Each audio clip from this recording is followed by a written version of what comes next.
Welcome back, everyone. It's Charlie. This will be my Flash movie, Reverse Flash deleted scene. The director was explaining a bunch about what's going on with his character during the movie, or not going on, because obviously we didn't see him. He also revealed who all the villains of the sequel were going to be, so I'll explain that too, even though we're probably not going to see those sequels because of the box office. Probably going to be the end of Ezra Miller as the Flash as you know it, so we'll break it all down. If you're brand new to the channel, be sure to subscribe to get all the videos.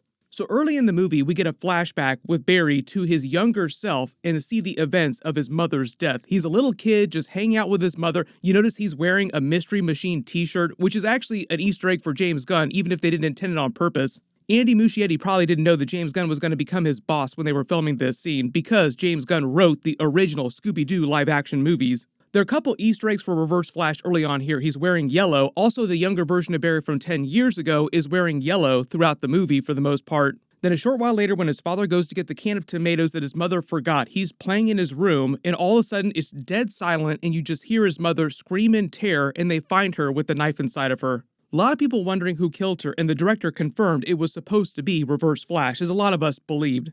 Even though the Dark Flash, like the evil future version of younger Barry, claimed that he created a bootstrap paradox by throwing him into 10 years ago so that he would eventually create Dark Flash, that Dark Flash didn't also kill his mother as part of that whole bootstrap paradox. It really was just an unseen Reverse Flash during the movie. So the actual circumstances for how he killed Barry's mother are a little bit different from the Flash TV show, because they've done many different versions of all the stuff they did in the Flash movie on the Flash TV show. In fact, Dark Flash is basically like a Savitar version of Barry. The way they explain how DCEU Reverse Flash kills Barry's mother in the movie is the way you see him peeking his head out of the Speed Force, out of the Chrono Bowl, into other time periods. Like earlier in the movie when he's looking at the babies from his earlier save and he just pokes his head out, basically like his head is sticking out in this time period and that's it. No other part of his body is touching anything else in this time period. This is how Reverse Flash killed Barry's mother without creating any sounds. When he was upstairs and you just hear his mother scream, what happened is Reverse Flash just stuck his hand out, grabbed the knife, stabbed her, and then pulled his hand back into his own Chrono Bowl. Really, it's the Speed Force, but they kept calling it the Chrono Bowl in the movie. So this is why there was no evidence of Reverse Flash anywhere in that crime scene. He was wearing gloves, so there were no fingerprints on the actual blade, and no other part of his body touched the ground, so there were no other evidence of anything being moved around. His mother just turned around and saw a random hand sticking out of the Speed Force, like, what the hell is going on, as it grabbed it and stabbed her. During the comics and during the Flash TV show, that event was a little bit different because Reverse Flash's entire body was in that room, so you actually see him running around inside the room doing it. Here's the real rub though, if Barry flashed back to his mother's death and is witnessing this, that means he already experienced the timeline where Reverse Flash killed his mother, which is technically the second version of the Flash's timeline. So all the DCEU movies, Man of Steel, Batman v Superman, the Justice League Snyder Cut, were all taking place in that second version of the timeline. They got real deep into the weeds on this concept during the Flash TV show, where Barry keeps going back to the night that his mother died, and you're always wondering what was happening in the original Flash timeline, because the events of the TV show, when they first pick up in the pilot episode, are basically the beginning of the second version of the timeline. But that original Flash timeline is very similar to the Flash TV show's original timeline with the Grant Gustin Flash. The only thing that was really different in that second timeline that we saw in all the DCEU movies for his character was the timing of when Barry became the Flash and some of his actions in the future. But obviously one of the big things is that things didn't change in that new version of the timeline so much that Eobard Thawne did not become Reverse Flash. Like, he didn't affect his own timeline that much. And that was the whole idea. Reverse Flash was trying to prevent Barry from becoming the Flash by killing his mother, assuming that the tragedy would just break him so much that he wouldn't be able to do anything. What really winds up happening, though, is that it catalyzes Barry and accelerates events so he becomes the Flash much earlier in the timeline. So we're talking about the DCEU movies, causing him to become the Flash before the events of the Man of Steel movie. Things play out as we saw them during the DCEU movies. Eventually, he travels to the future and has his encounter with Eobard Thawne when he first became the Flash. Their meeting goes very badly, and Eobard Thawne turns evil, calling himself Reverse Flash, and just continues to go back in time to try and mess with Barry. They actually dealt with a version of this event during the Flash TV show in the final couple of episodes. The original Eobard Thawne Flash came back, and they tell a version of the comic book story. What happened is that Eobard Thawne grew up in the 25th century, the Flash didn't exist anymore, but he read stories about him, comic books, so to speak, about the Flash's adventures, and grew to love him and wanted to be like the Flash, so he found a way to recreate the accident that gave Barry powers, making himself a version of the Flash.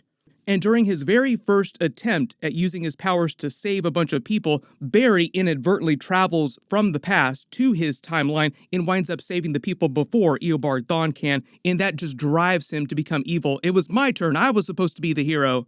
You're the villain, Flash. You're the one who reversed my entire life and dragged me into hell. And that's why you die tonight.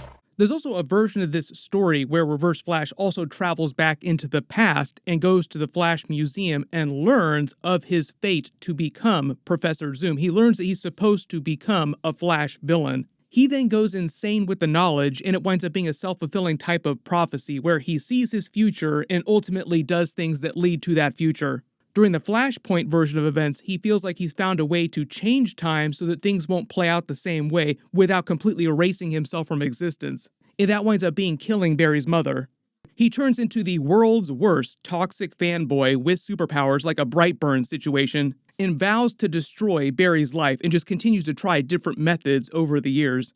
So it sounds like because they were going to actually cast a version of Reverse Flash for the sequel, we would have seen a version of that origin story. Like they would have shown you what happened in the 25th century and how he became the Flash and then became the Reverse Flash. Still think that Anthony Starr would probably be the perfect version of that character. The other sequel villains that Andy Muschietti said that they had planned to do were the Turtle and Gorilla Grodd. So obviously Gorilla Grodd, really big character. Turtle's also one of the OG Flash villains. They did versions of those on the Flash TV show. They did pretty much every classic Flash rogue on the Flash TV show. It sounds like if they had made it to a trilogy, as most movie studios plan for movies like this, the third movie would have been him against the classic Flash rogues like Captain Cold and Heatwave. There was an early version of this movie when the directors were changing hands. There were like 4 different directors before Andy Muschietti came on. A couple of those early directors had versions of the Flash movie where he didn't do a lot of time traveling and it was just the Flash rogues in the movie. They didn't come up with the whole Batman idea, the whole Flashpoint idea during the movie till much later in the process when Andy Muschietti was hired. But I think it's pretty safe to say there's no way Ezra Miller is coming back. James Gunn said before the movie came out, if he's coming back, we'll just have to wait and see, which he was talking about the box office. If the movie had made over $1 billion, they probably would have thought a little bit harder about bringing him back. But I think it's gone the way of the Black Adam movie, where it doesn't live up to standards, and they're probably never going to come back, at least anytime soon. And if he does come back, it'll be like Henry Cavill coming back as Superman, where it's in like a Crisis on Infinite Earths big multiverse movie in the next 7 or 8 years. Either way, I think most people will be fine with them recasting Ezra Miller after all this has gone down. Like, okay, movie did not do great, mean they're going to recast? Okay, everybody's making their peace with it.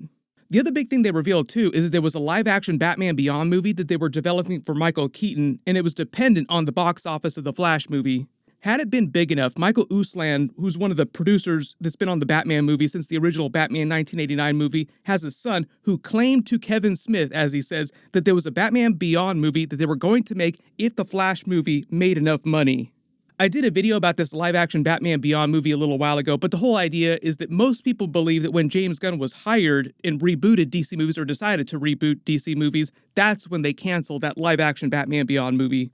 So either Michael Uslan's son was just mistaken and they had always planned on rebooting and not doing live-action Batman Beyond, or they were still thinking about it, just waiting to see how much money the Flash movie made because they brought Michael Keaton back like, oh, if people love him enough, maybe we will make it no matter what's going on with the reboot and we'll just call it an Elseworlds movie. Either way, I am kind of sad that they're not doing that because Michael Keaton's Batman was great in the movie. And I talked about this during my previous videos, but I feel like of all the things that Andy Muschietti did in the movie, his treatment of both the versions of Batman, Ben Affleck Batman and Michael Keaton Batman, were probably one of the best things that he did in the movie, which is why James Gunn gave him the job directing Batman Brave and the Bold, with obviously a new recast version of Batman that they haven't announced yet. Like, oh, you could do big event movies and you're really good at doing Batman, so why don't we give you the next Batman movie? Either way, if you have not seen the Flash movie now, they're doing a fire sale because of what's happening with ticket sales and doing like a buy one, get one free. So they're basically giving Flash tickets away for half off. I don't know if this is in every country, but at least in the United States. There were a whole bunch of other deleted scenes, alternate endings involving Henry Cavill's Superman, a bunch of other Justice League characters, alternate post-credit scenes. I just did a video on that. You can click here to learn about all those. And click here to learn about Ben Affleck, of all people, coming back in Deadpool 3 as his version of Daredevil. Thank you so much for watching. Everyone stay safe, and I'll see you guys in the next one.